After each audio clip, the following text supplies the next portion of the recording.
Hi, I'm Joost with DIYPhotography.net, and we're at Atomos stand at NAB 2019 with Dan. How's it going? How's the show been so far? The show has been amazing. We've had unbelievable response to our new products, and also, as you can see around you, we have a ton of things going on. Great action, including these great BMX bikers here. And yeah, it's been thrilling so far. Cool. And how are the responses to the new products?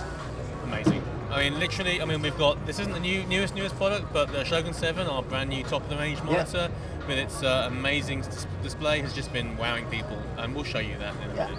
Cool. And the Shinobi as well, of course? Shinobi SDI and the Shinobi, you know, it's the first time a lot of people have had a chance to look at it. I think they're wowed by the amazing size and the weight and the value for money that it represents. So, and again, I'll show you that in a minute. Yeah. Well, actually, go ahead and show me some stuff that we... okay, so this is Ninja V, which I'm sure a lot of your readers will be familiar with. And this is announced. We announced it last NAB, but it has become the world's most popular 5-inch monitor recorder. Amazing 1000 nit high brightness screen, recording direct to, it's taped in, Apple ProRes or Avid DNX on these drives. This is an Atomos SSD mini drive. It's really... Yeah, really real good. I was going to hit you on the head, but I'm not going to. Okay, and super rugged, you know, up to 2 terabytes in size now on that. But what has happened in the intervening year is that a ton of new cameras have come along that have really opened up what you can do with a Ninja V. So the Panasonic S1 here that we're sitting looking at it on is going to be able, it does 4K 30p 10-bit 422, which for those who don't know is basically just super awesome quality that gives you the ability to color grade. And there's some footage that we're showing up on the wall there that's shot with this, and honestly you would not know that that is not shot with a much more expensive cinema camera, and to get that kind of quality on a full frame is amazing. Then we have the Nikon Z6 and Z7, again at the moment 422 10-bit 4K in full frame, amazing looking image. But in this year, some point this year, we've announced that we're going to do ProRes RAW with that.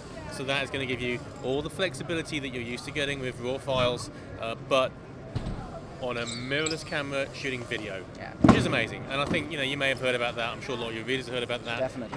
Nikon are getting right behind that. And you know, we're excited to see it, but it's not pie in the sky. We're again on the big wall, which I'm sure we can show you viewers.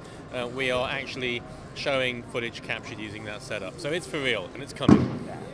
On top of that, there have been some great announcements around the ProRes RAW ecosystem.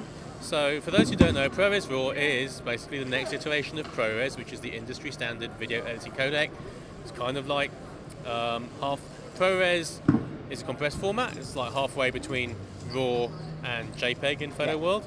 But ProRes RAW is pretty much your RAW. And so, raw video. but it's video. And you know, a lot of photographers, they're wondering, well, how can I make money out of this? What's my business model? You know, this all sounds great, but what's the point? You know, what I'm going to do? So what's happened recently is Pond5, for instance, which is probably the biggest, best-known video stock online marketplace, is opening up a ProRes RAW collection. They will administer it, so you can't just put any old rubbish up there. But, you know, if you're shooting good ProRes RAW clips on your Z6, Z7 with an Atomos Ninja V, which is like a $3,000 setup, you know, you can then put those onto a stock library with a very real chance that if they're great clips, you're going to be able to sell them for real money. You know, so this is not an abstracted, oh, nice to have toy. If you're a photographer looking to make some money, you know, and you know, especially if you shoot wonderful landscapes or beautiful sunrises or, you know, whatever, people doing funky stuff, then there's a market for that. And that's the bit, one of those things that's coming together. It's been kind of missing right now for a lot of photographers. It's like, oh yeah, it sounds great, but where's the money? Show me the money. This is the way to get the money. Okay. Accessories, Ninja V. Because it's nice and small, lightweight, you know, we've managed to develop like mounts, for instance, like this one, when you swivel head, which swivel around, you know, kind of not super expensive or anything like, not super sexy, but actually really useful. And then it's got this quick release. Ah, that's great. You know, do you want to get it in and out your bag? I mean, Ninja's not quick setup. Ninja's not that heavy anyway. Excuse that. You know, it's not that heavy, but if you are shooting a you know, shooting stills and video. You know, I personally would leave the monitor up there, but a lot of people might want it off. So they're just going to go bang, just handy, you can pop it off real quick. Yeah, exactly.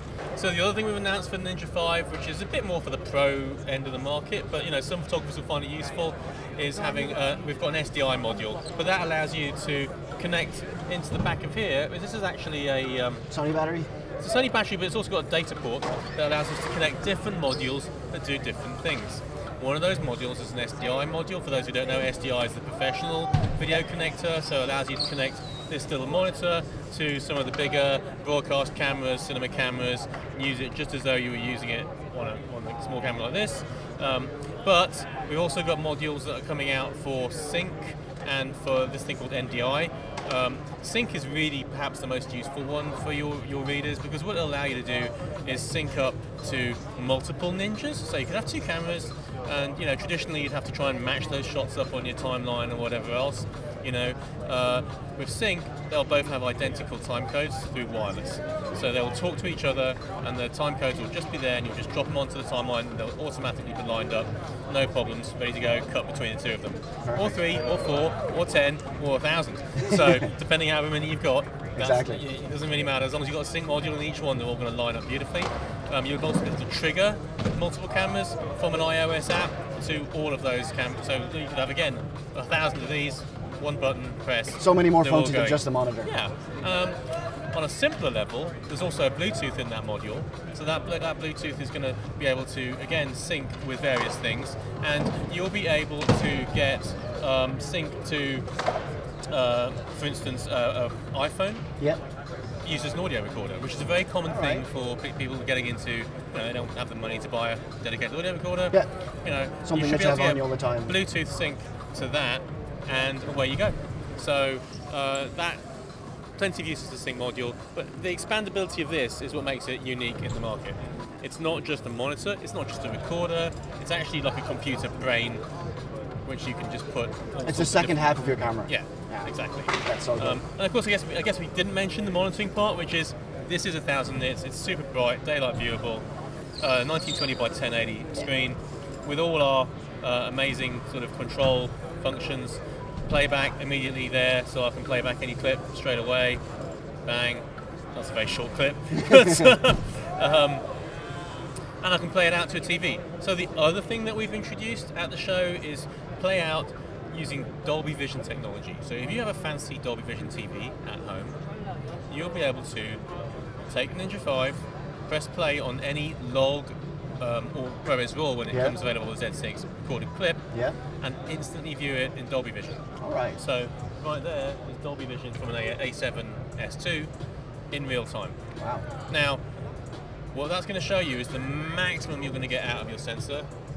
The best possible image you could have got out of it. So you might not be able to 100% replicate that in post-production, because if you're not going out through Dolby Vision, your screen isn't as good that you're going to use in the end. No, it's not going to look quite as good as that, but it'll give you a really good idea of the absolute maximum best picture you could get. And in years to come, you'll easily be able to get that picture. But right now, you need to go through a few steps to get that. But it's just great to be able to see, this picture could really look like this if I had the best possible scenario end to end. So Dan, thank you so much. Thank you so much for your time.